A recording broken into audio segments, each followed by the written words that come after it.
Assalamualaikum warahmatullahi wabarakatuh.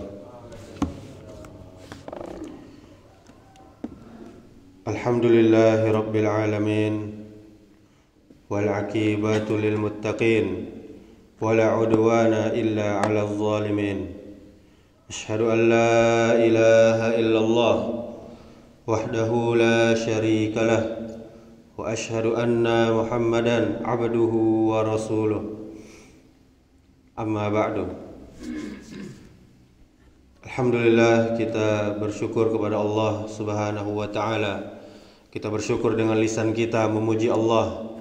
Kemudian kita bersyukur dengan hati kita, meyakini segala nikmat datangnya hanya dari Allah Subhanahu wa ta'ala.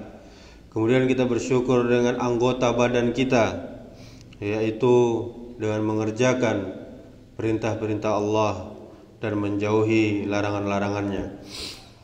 Kemudian salawat serta salam semoga selalu tercurahkan untuk junjungan kita Nabi besar Muhammad sallallahu alaihi wasallam, dengan mengucapkan Allahumma salli wa sallim wa barik ala Muhammadin wa ala alihi wa ashabihi ajma'in. Mudah-mudahan salawat kita bersambung kepada keluarga Nabi, kepada para sahabat Nabi, dan juga kepada umat-umat Nabi yang mengikuti sunnahnya sampai hari kiamat. Bapak Ibu jamaah salat subuh yang dirahmati Allah Subhanahu wa ta'ala, pada kesempatan yang berbahagia kali ini kita akan membahas surah ke-105, yaitu surah Al-Fil.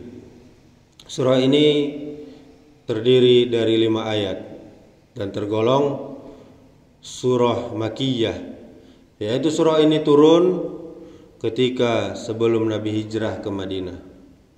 Bagaimanakah sebenarnya kisah pasukan gajah yang menyerang Ka'bah?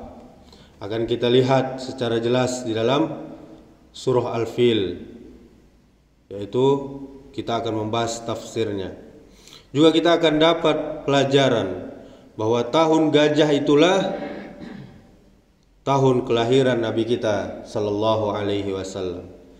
Namun untuk tanggal pasti kelahiran Nabi sallallahu alaihi wasallam tidak dijelaskan di dalam surah tersebut.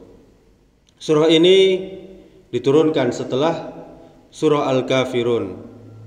Isinya yaitu mengingat nikmat Allah Subhanahu wa ta'ala yang diturunkan kepada kaum Quraisy, karena Allah menyelamatkan mereka dari serangan tentara bergajah.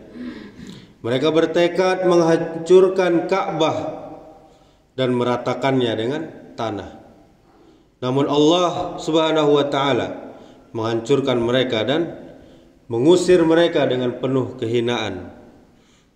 Al-Imam Ibnu Katsir menjelaskan, Allah Subhanahu wa ta'ala menyelamatkan orang-orang Quraisy bukan karena mereka lebih baik dari orang-orang Yaman yang beragama Nasrani, tapi karena mereka memelihara Ka'bah. Memelihara Ka'bah yang akan dimuliakan Allah Subhanahu wa ta'ala dengan diutusnya Nabi terakhir, yaitu Rasulullah sallallahu alaihi wasallam. Peristiwa pasukan bergajah ini terjadi pada tahun kelahiran Nabi kita Muhammad sallallahu alaihi wasallam. Sedangkan surah Al-Fil diturunkan sekitar 45 tahun setelahnya. Mengingat kembali peristiwa yang sangat dahsyat itu, sekaligus memberi kita pesan sebagaimana Allah melindungi Ka'bah dari tipu daya tentara Abraha. Allah juga akan melindungi Rasulullah dari tipu daya orang-orang kafir Quraisy. Allah Subhanahu wa ta'ala berfirman, kita bacakan surahnya. A'udzu billahi minasyaitonir rajim. Bismillahirrahmanirrahim. Alam taro kaifa fa'ala rabbuka bi ashabil fil. Alam yaj'al kaidahum fi tadlil wa arsala 'alaihim tayran ababil tarmihim bihijaratin min sijil faja'alahum ka'asfim ma'kul. Apakah kamu tidak memperhatikan bagaimana Tuhanmu telah bertindak terhadap tentara bergajah? Bukankah Dia telah menjadikan tipu daya mereka untuk menghancurkan Ka'bah itu menjadi sia-sia?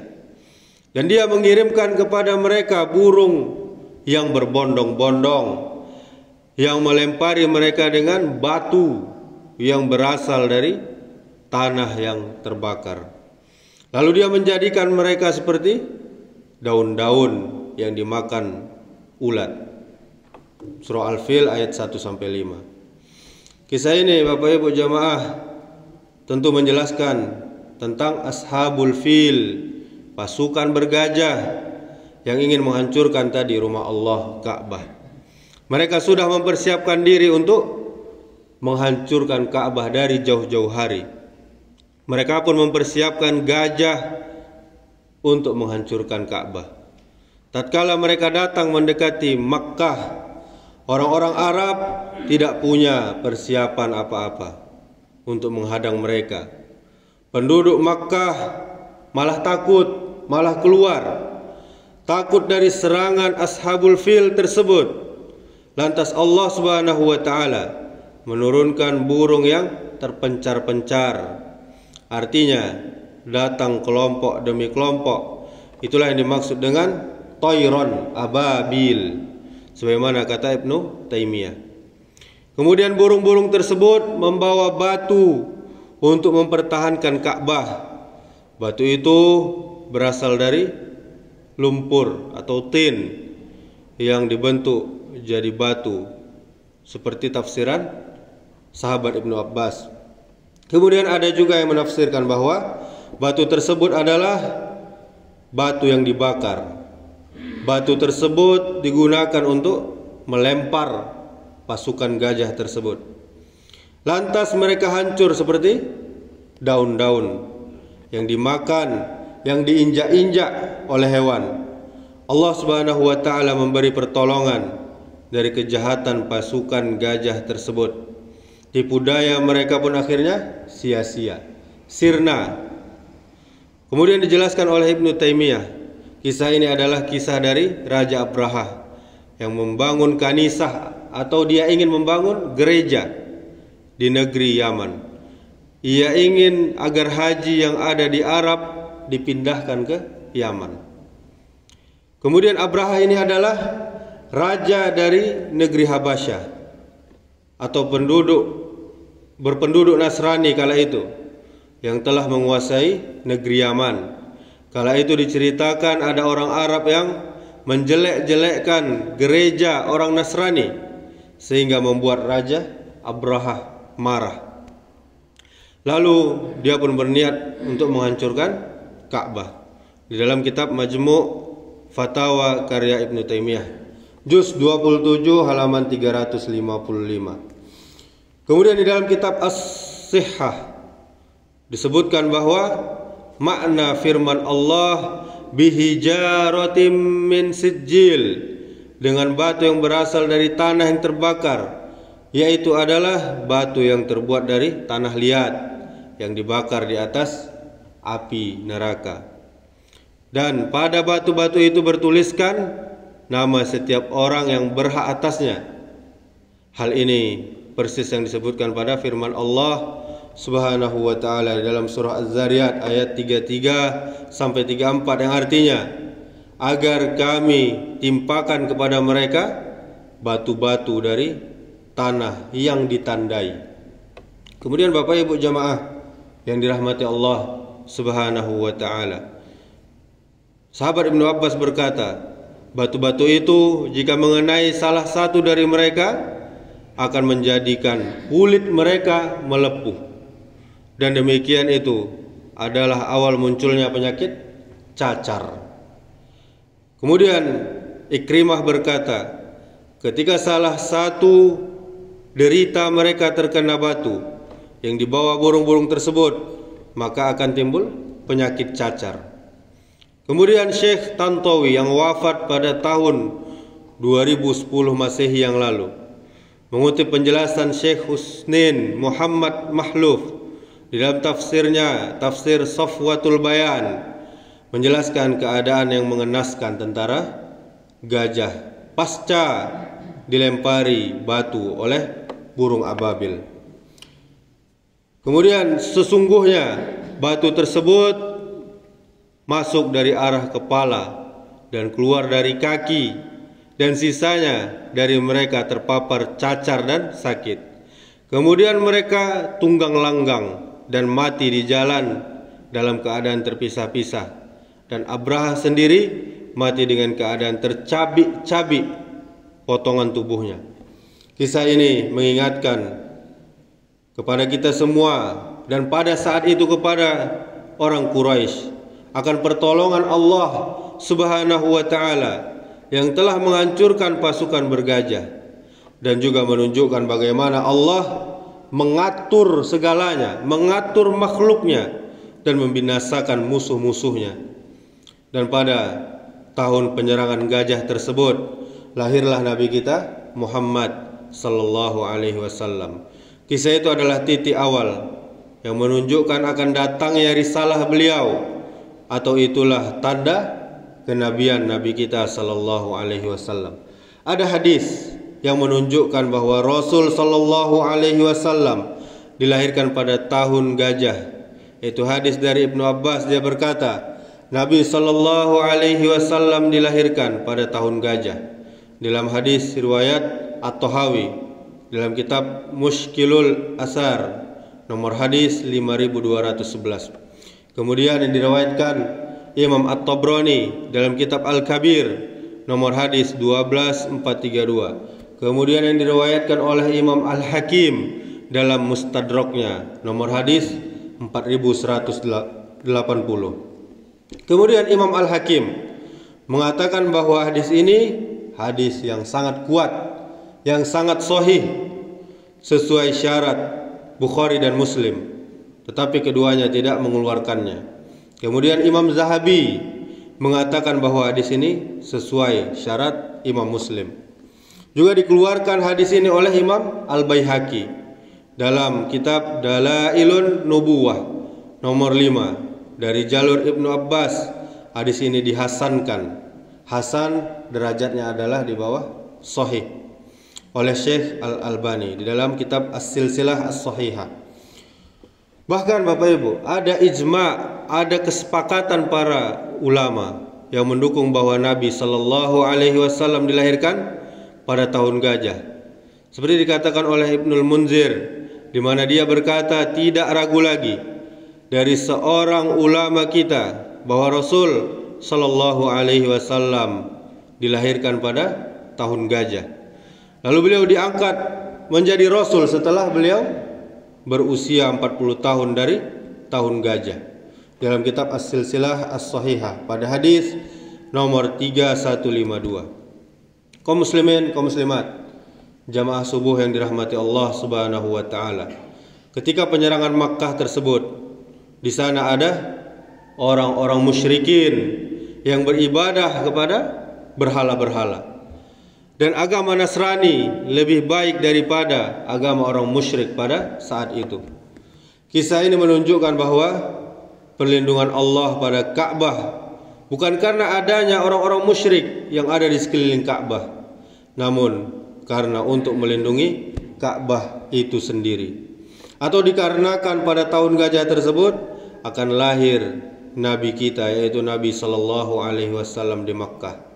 Atau karena alasan dua-duanya sehingga Ka'bah dilindungi oleh Allah Subhanahu wa taala. Ini adalah penjelasan Ibnu Taimiyah di dalam kitab beliau Al-Jawabus Shahih.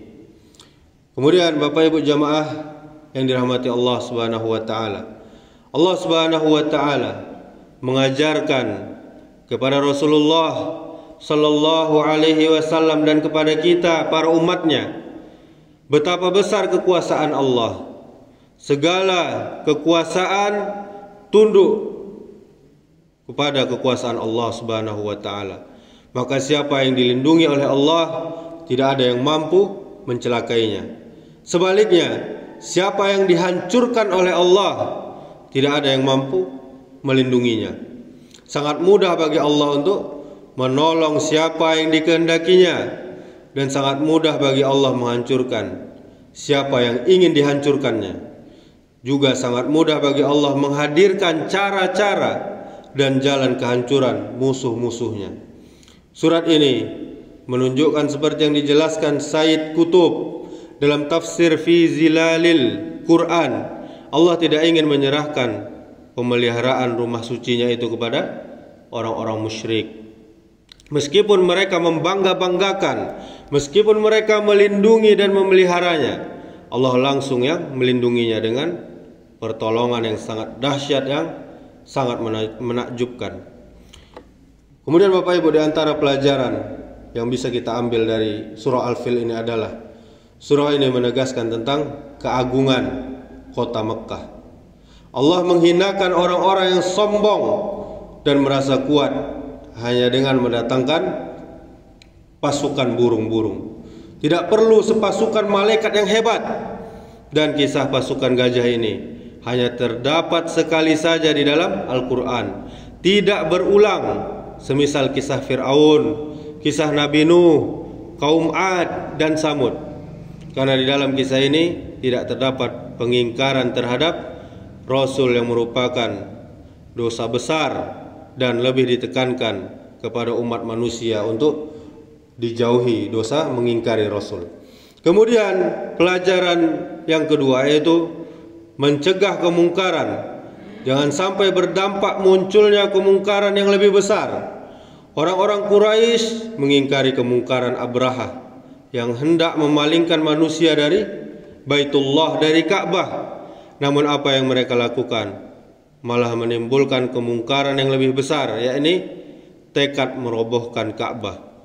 Surah ini merupakan irhasat, yakni kejadian-kejadian istimewa yang terjadi menjelang kelahiran Nabi kita Muhammad sallallahu alaihi wasallam, atau saat kelahirannya sehingga menjelang diutusnya beliau. Meskipun menyekutukan Allah di kala lapang, tapi ketika ditimpa kesulitan, orang-orang Quraisy memurnikan ibadah mereka kepada Allah. Sebagaimana kakek Nabi yang berdoa kepada Allah, tidak kepada berhala-berhala. Beliau memohon agar Allah menjaga Ka'bah. Adapun orang-orang zaman sekarang, ketika ditimpa kesulitan, maka mereka malah semakin menyekutukan Allah dengan meminta tolong kepada dukun, kepada jin dan yang lain-lainnya. Kemudian pelajaran yang ketiga Bapak Ibu, gajah saja menolak untuk merusak dan menghiraukan, menghinakan simbol-simbol keimanan. Dan seorang yang beriman harus lebih dari itu sikap orang yang beriman. Apabila diperintahkan atau dipinta untuk merusak agama Allah sekecil apapun, wajib bagi orang-orang yang beriman untuk menolaknya, mengingkarinya.